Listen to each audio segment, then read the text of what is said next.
un pandillero desfavorecido se une al poderoso sindicato del crimen de la Cosa Nostra en Nueva York. Siempre buscando más, va en contra del propio código de la mafia, pero él sabía lo que quería y cómo conseguirlo. Con el tiempo, asciende a las altas esferas al eliminar a su líder, Paul Castellano, quien llevaba casi 10 años en el poder. John Gotti. La historia de su ascenso al poder en la mafia se ha convertido en una leyenda. Durante su vida, el padrino expresivo y bien arreglado afirmaba ser solo un vendedor de suministros de fontanería, mientras que los fiscales aseguraban que era un sanguinario jefe del crimen que utilizaba la intimidación y las ejecuciones para mantenerse en el poder. La pregunta clave es, ¿por qué el gobierno tardó tanto en derrotar al hombre una vez conocido como el Don de Teflón?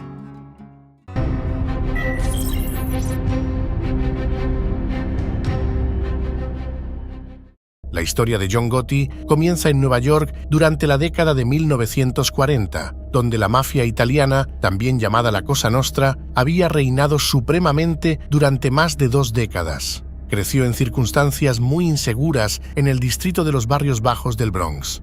A menudo iba a la escuela con zapatos desparejados, ropa desgastada, y los otros niños se burlaban de él e intentaban intimidarlo. Según se entiende, nunca sintió que su padre estuviera haciendo lo necesario para ayudar a la familia o ganar lo suficiente. En este vecindario, Gotti veía quiénes eran respetados, quiénes estaban en ello. Estos hombres que rondaban por estos llamados clubes sociales parecían mostrar dinero, tenían grandes autos y hablaban de todas las mujeres y toda la diversión que tenían. Así que comenzó a emularlos. Gotti era un tipo atrevido, de temperamento fuerte y bastante carismático. Tras dejar la escuela secundaria, participó en una pandilla conocida como los Fulton Rockaway Boys, que eran 2 calles en el vecindario. No tenía miedo de enfrentarse a la gente uno a uno con los puños. También participaba en todos estos delitos menores y al ser un chico de la calle tan duro, fue notado por los miembros de la mafia en ese vecindario. La mafia era un negocio grande, así que John Gotti y sus amigos eran contratados para trabajos específicos donde aprendieron a mentir, engañar y robar para la mafia. A lo largo de los años, comenzó a acumular un impresionante historial criminal, lo que se conocía como una vasta hoja amarilla. En Nueva York, tu hoja amarilla era tu historial criminal, tu historial judicial, eran principalmente cosas menores. Su historial y sus trabajos ocasionales para gángsters lo colocaban en una posición favorable para unirse a la familia criminal Gambino, siempre en busca de reclutas jóvenes que podrían convertirse en miembros de la mafia, y vieron a Gotti. John Gotti se involucraba cada vez más con miembros de la familia Gambino y comenzaba a realizar cada vez más tareas. Al mismo tiempo, conoce a la adolescente Victoria Di Giorgio, se agradan mutuamente y eventualmente John y Victoria comienzan una familia, con cada hijo naciendo. La única parte desafortunada fue que Gotti no tuvo éxito en sus primeros días como criminal y definitivamente como aspirante a miembro de la mafia estadounidense. John y Victoria se casan en 1962. Durante este tiempo, Gotti continúa trabajando en pequeños empleos para la familia del crimen Gambino.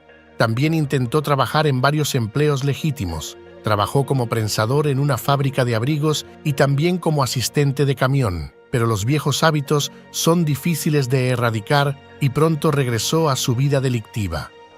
Después de cumplir 2 breves periodos en la cárcel por robo, decide que su único futuro es trabajar para la familia Gambino y se convierte en un criminal de tiempo completo. La atracción por el drama, la camaradería con amigos y el dinero rápido fueron muy atractivos para él, así que comenzó a trabajar a tiempo completo como lo que se llama un soldado dentro de las familias criminales. Con más dinero entrando, Gotti muda a su familia a Howard Beach, un vecindario de clase media en Queens, Nueva York, donde la comunidad es principalmente italiana. Viven en una casa muy modesta. Muchas otras personas en la mafia vivían en ese vecindario, todos eran amigables. El vecindario también tenía importancia estratégica para la mafia, ya que estaba muy cerca del aeropuerto John F. Kennedy, convirtiéndose en un lugar fácil para sus actividades. El robo de mercancías, como remolques y productos de almacenes, era común a pesar de la seguridad estricta en el aeropuerto. La mafia tiene una forma astuta de evitar la detección policial. John Gotti y algunos de sus cómplices tenían amigos que trabajaban en el aeropuerto Kennedy y así se enteraban de mercancías listas para ser tomadas. Sin embargo, en 1968, el FBI lo arresta intentando robar un cargamento de vestidos de mujer. A pesar de sus problemas legales, ser arrestado y encarcelado mejora su estatus con sus superiores de la mafia. En los viejos tiempos de la mafia, demostrar lealtad y habilidades criminales, incluso pasar tiempo en prisión, era necesario para ascender en la jerarquía. El breve tiempo de Gotti en prisión le brinda la oportunidad de codearse con miembros de alto rango de la mafia. En 1972 queda en libertad condicional, regresando nuevamente a sus actividades criminales. Para principios de la década de 1970, Gotti ya conocía a Neil Dellacroce, el segundo al mando de la familia criminal Gambino. De hecho, lo consideraba como uno de sus mentores. Poco a poco, Dellacroce lo toma bajo su protección y autoriza su incorporación en una banda donde podía ser mucho más eficiente para la familia Gambino. En ese momento, Gotti no era un miembro formalmente juramentado o iniciado en la mafia. Una forma de llegar a serlo es cometer un asesinato importante para ellos o seguir órdenes y matar a alguien para beneficio de la familia. Afortunadamente para Gotti, la familia Gambino tenía un trabajo importante para él. El sobrino de Carlo Gambino, Emanuel, fue secuestrado por una pandilla que secuestraba mafiosos para obtener rescates. Piden un rescate de $100,000 que Carlo paga. Como recompensa, su sobrino es asesinado. Carlo Gambino ordena la venganza y Gotti y otros miembros de la banda son asignados para llevar a cabo ese acto de represalia. Gotti demuestra su valía al ejecutar el asesinato en mayo de 1973. Aunque Gotti y 2 miembros de su banda son arrestados al año siguiente, Gambino contrata a un conocido abogado para defender a Gotti, cambiando los cargos de asesinato a intento de homicidio. Gracias a esto, Gotti solo cumple 2 años de prisión. En octubre de 1976, mientras Gotti está en prisión, Carlo Gambino fallece de un ataque al corazón. Su funeral reúne a cientos de hombres de las 5 familias del crimen de Nueva York. El sucesor designado de Gambino es su primo Paul Castellano. Ese mismo año, después de casi 2 años en prisión, John Gotti es liberado. En reconocimiento a su lealtad con la familia Gambino, la familia del crimen está lista para recibir a Gotti como miembro de pleno derecho. Necesitaban miembros de confianza y personas que siguieran órdenes, que llevaran a cabo deberes y que fueran capaces de cometer crímenes y de generar dinero. Ahora, John Gotti se convertía formalmente en el capitán o capo de una unidad operativa directa dentro de la familia criminal Gambino. Liderar una pandilla en una importante familia del crimen organizado en una ciudad como Nueva York es algo poderoso y atractivo, con mucho dinero y un toque de fama, fortuna y un estilo de vida audaz. Gotti y su banda de Queens, dirigidos por Neil Dellacroce, representan la facción de clase trabajadora de la familia del crimen, mientras que Paul Castellano y los hombres de Brooklyn son más la multitud de cuello blanco involucrados en la extorsión laboral, ganando dinero como tipos duros, pero utilizando también sus mentes. Castellano dirige el imperio criminal Gambino desde su mansión fortaleza en Staten Island. En 1978, Gotti participa en el histórico robo de Lufthansa, famoso por la película Goodfellas. El delator convertido en informante, Henry Hill, alega que en 1979 Gotti es el pistolero que mata a Tommy De Simone, el mafioso interpretado por Joe Pesci en la película. Un evento traumático ocurrió en 1980. En marzo del año mencionado, el hijo de 12 años de John Gotti, Frank, estaba montando una minimoto justo cuando John Favara regresa a casa del trabajo. Favara era un vecino de John Gotti. Mientras Favara conducía por la calle, Frank Gotti salió al medio de la calle en una minimoto prestada y Favara lo atropella, matándolo. Favara dice que fue un accidente y que no vio a Frank en la calle hasta que fue demasiado tarde. Fue un evento trágico para la familia Gotti. Supuestamente, las etapas del duelo por la muerte de Frank Gotti pasaron rápidamente de la tristeza a la venganza. Poco después, John Favara comienza a recibir amenazas de una fuente desconocida, pero le dijeron que no se preocupara, que comprendían que era un accidente trágico y que no iba a pasar nada. Sin embargo, con el tiempo, comenzó a preocuparse de que hubiera represalias. En ese vecindario de Howard Beach no había duda de quién era John Gotti y eventualmente Favara decidió que era hora de mudarse, pero Favara no escaparía a tiempo. En julio de 1980, 4 meses después de la muerte del hijo de Gotti, John Favara, de 51 años, estaba saliendo de su negocio de muebles en Long Island cuando es confrontado por varios hombres. Testigos vieron cómo varios hombres lo atacaron, lo golpearon en la cabeza y arrastraron su cuerpo hacia la parte trasera de una camioneta, la cual se alejó.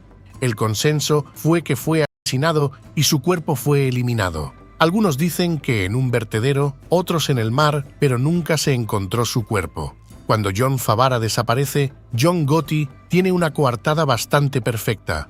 En ese momento estaba en Florida con su esposa. Si John sabía que algo iba a suceder o no, es dudoso, pero eligió el momento adecuado para irse a Florida.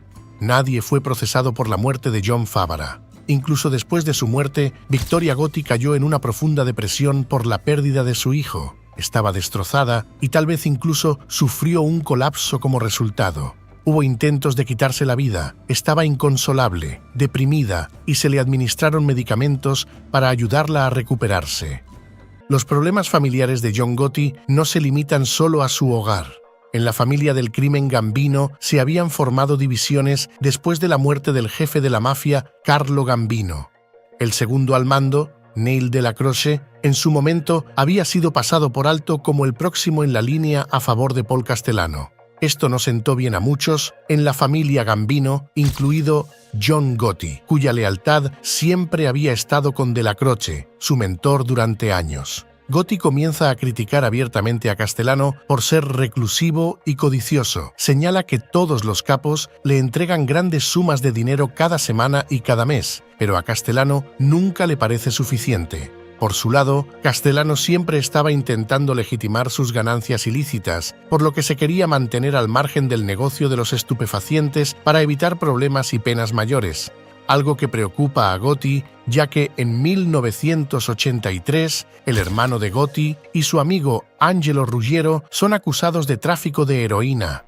Las conexiones de Ruggiero con Gotti se remontan a los años 50, cuando eran bravucones adolescentes en Brooklyn. Presuntamente, John Gotti, de alguna manera indirecta, también estaba involucrado junto con su hermano en el negocio de estupefacientes. La incapacidad de Ruggiero para guardar silencio estaba a punto de meterlo en problemas con Castellano, quien escucha rumores de que el FBI tenía grabaciones de Ruggiero hablando sobre la venta de heroína. Castellano amenaza con ordenar la muerte de Ruggiero por violar un código de la familia de la mafia. Ahora Gotti se encuentra en una situación complicada cuando Castellano lo presiona para obtener transcripciones de las grabaciones de Ruggiero y su abogado.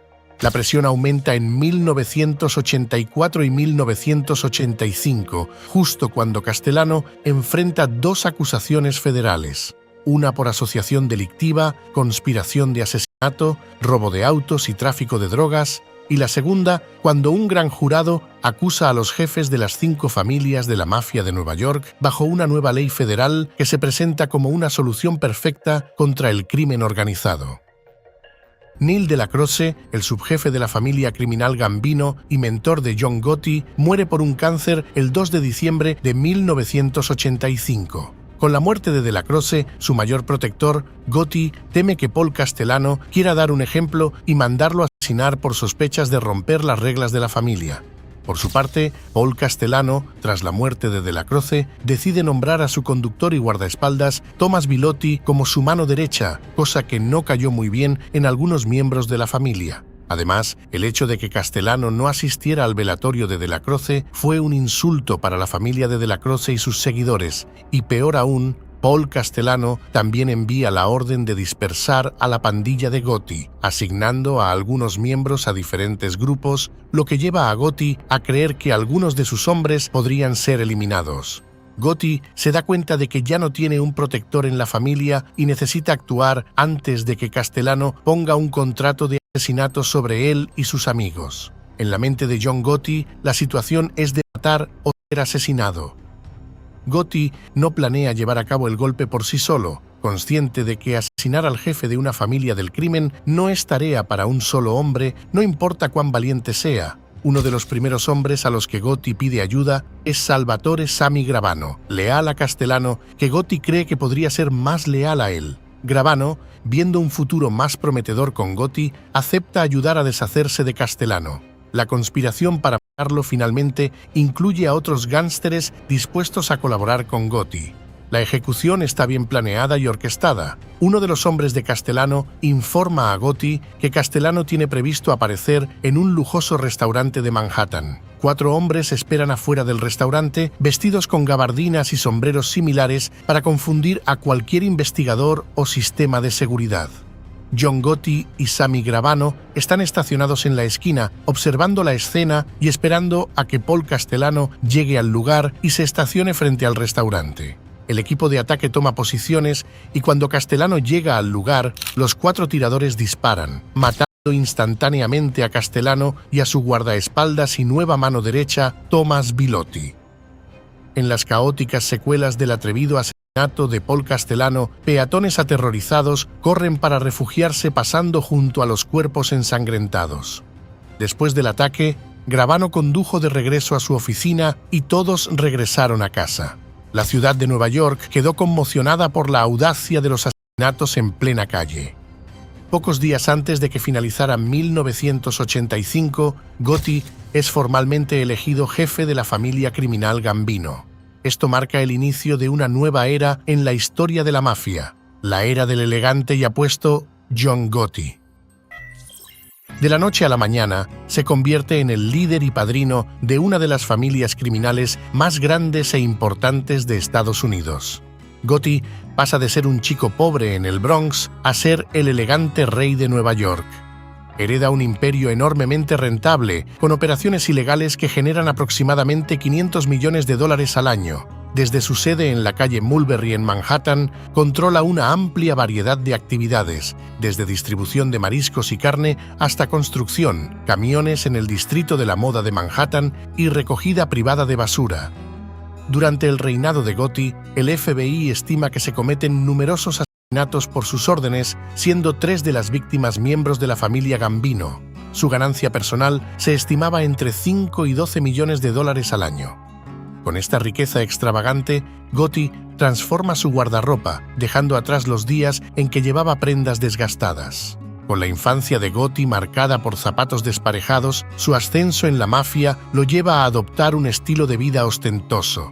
Viste trajes italianos caros, siempre está bien afeitado y tiene un aspecto impecable, lo que le vale el apodo de Dapper Don, debido a su elegancia, incluyendo trajes de seda a medida, abrigos de lana de camello y corbatas pintadas a mano. Gotti era consciente de su buen aspecto y le gustaba cuidar su apariencia.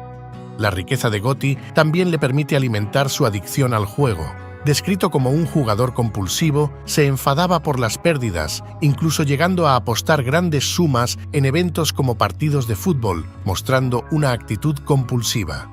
Como nuevo jefe, Gotti realiza cambios radicales que a la postre contribuirán a su caída. Nombra a Frank DeCicco como el nuevo subjefe de la familia y Sami Gravano fue elevado al rango de capo. Además, exige que sus capos se reúnan semanalmente en el club designado en la calle Mulberry y que le rindan cuentas. En enero de 1986, Gotti se enfrenta a su primer juicio en Brooklyn. Frente a los reporteros, responde con agudeza a preguntas sobre si es el jefe de la familia criminal y si mató a Paul Castellano. Adopta con orgullo el título de Dapper Don, destacando su elegancia en el vestir y su aparente comodidad frente a las cámaras de noticias. La etiqueta inicialmente se percibió como un chiste, ya que algunos pensaban que Gotti se vestía según las películas del Padrino, más que basándose en la realidad de cómo se vestían realmente los mafiosos. La confianza de Gotti crece con cada victoria y su primer triunfo legal como jefe de la familia Gambino llega en marzo de 1986. Se le acusa de agredir a un hombre durante una disputa en 1984, pero cuando el hombre testifica, declara que no recuerda quién lo golpeó. La víctima, aparentemente consumida por el temor, decide no testificar contra Gotti, elevando su etiqueta al gran gángster que infundía temor solo con su nombre.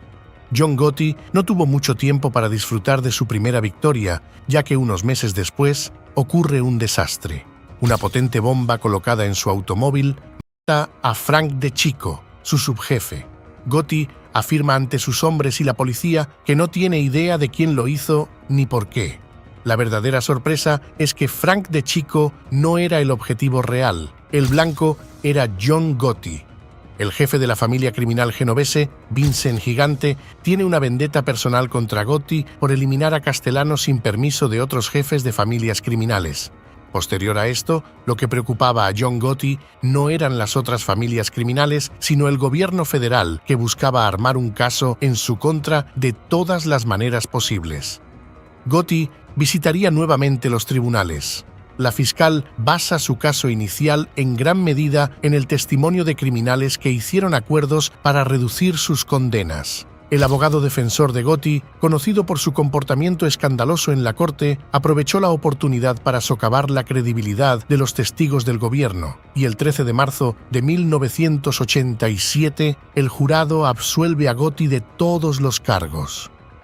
Aunque la absolución sorprende a muchos, surgen rumores de que al menos un miembro del jurado pudo haber recibido dinero para votar a favor de Gotti. Sammy Gravano, años después, testificaría que él mismo canalizó $60.000 a uno de los jurados. Aunque enfrentó múltiples juicios, Gotti es absuelto en 2 ocasiones más, ganándose el título del Don de Teflón.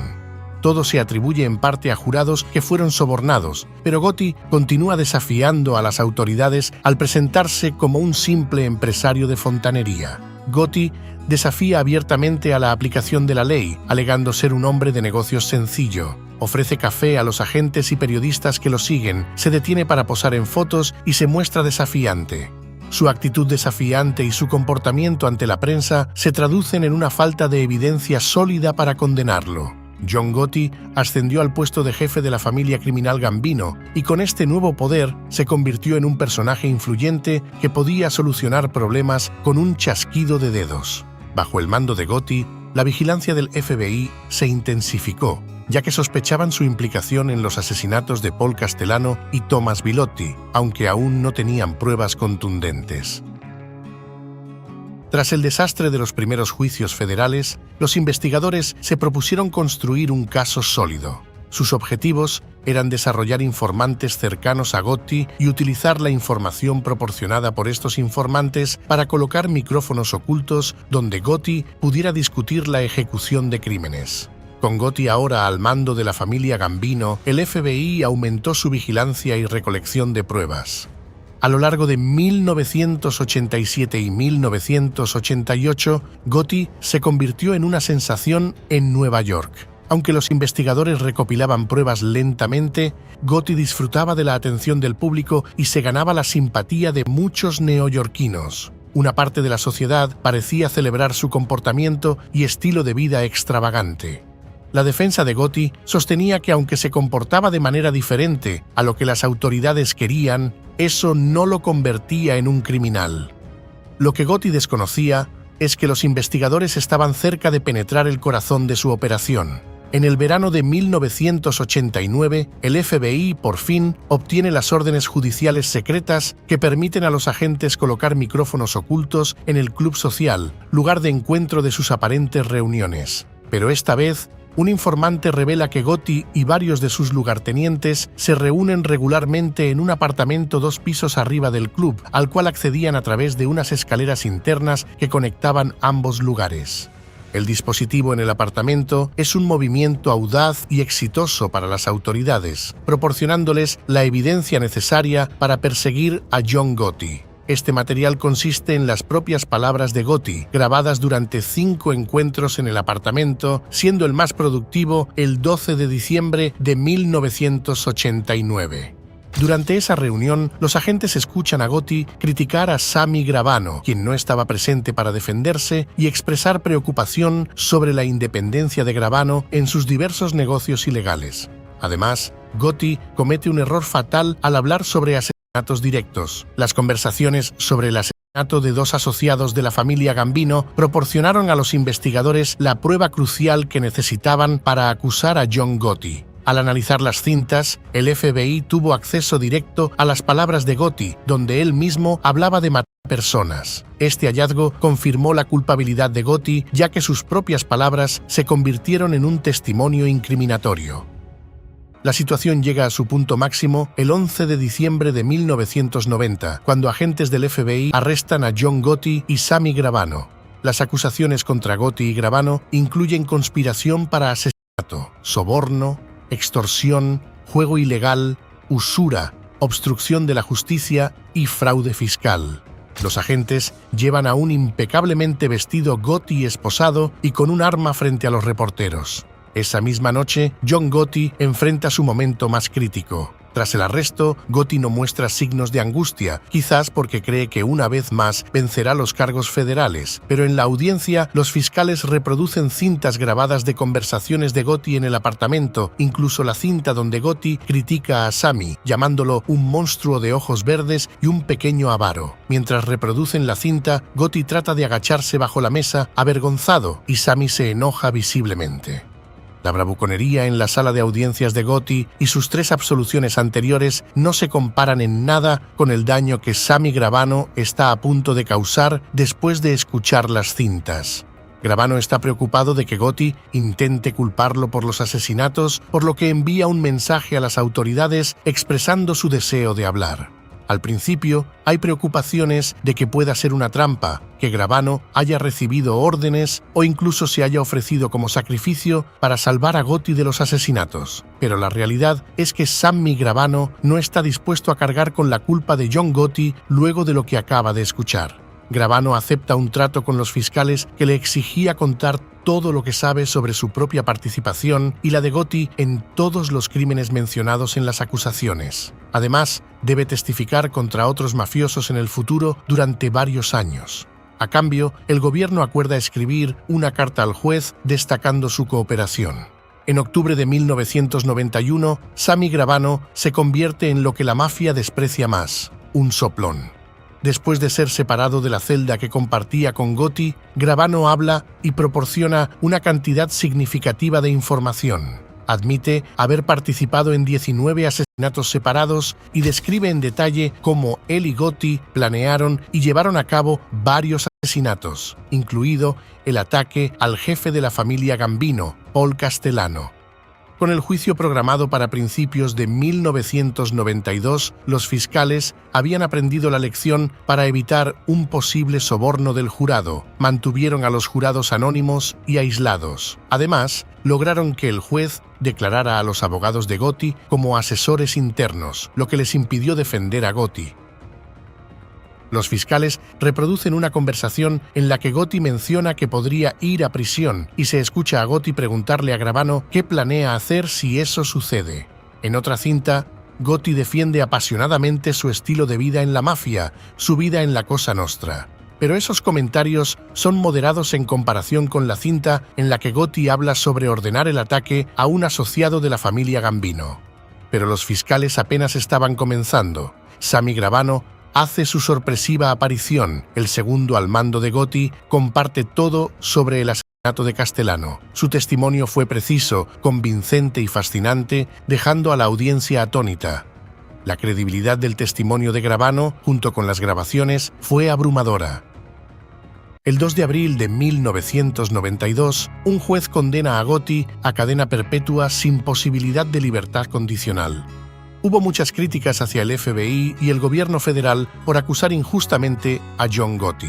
En algunos vecindarios italoamericanos había quienes lo veían como una figura perseguida. A Gotti le gustaba pensar que había hecho mucho por el vecindario, donando dinero a iglesias y hospitales, creando la imagen de un Robin Hood benevolente. Gotti se benefició de esta percepción equivocada, ya que estas personas no comprendían su verdadera naturaleza como un asesino despiadado en lugar de un humanitario. John Gotti fue encarcelado en una prisión de máxima seguridad, donde pasaba la mayoría de sus días encerrado durante 22 a 23 horas diarias. En 1998, Gotti se sometió a una cirugía por cáncer de garganta en un hospital penitenciario federal en Springfield. Su historial de fumar, especialmente cigarros, contribuyó al desarrollo del cáncer que finalmente se extendió, y el 10 de junio del año 2002, John Gotti falleció a la edad de 61 años. En el funeral de John Gotti se observaron numerosos vehículos de flores y la comitiva estaba compuesta por más de 70 limusinas. Recorrió Queens, pasando por los lugares favoritos de Gotti, y fue una de las procesiones fúnebres más largas registradas. La esposa de Gotti, Victoria, y sus 4 hijos continúan afirmando que Gotti fue un esposo y padre maravilloso y no merecía el castigo que recibió. Victoria evita hablar sobre la parte criminal de su vida, centrándose en alabar a su familia. La gente sigue fascinada por el legado del padrino de los medios a través de películas, televisión y libros. La película llamada Gotti presenta a John Travolta en el papel de Gotti y John Gotti Jr. asesoró en la producción. Si te ha gustado la historia de El Don de Teflón, entonces no deberías perderte la impactante historia de Paul Castellano, el padrino de cuello blanco que fue eliminado por John Gotti. El video con su historia lo tienes justo ahora en pantalla.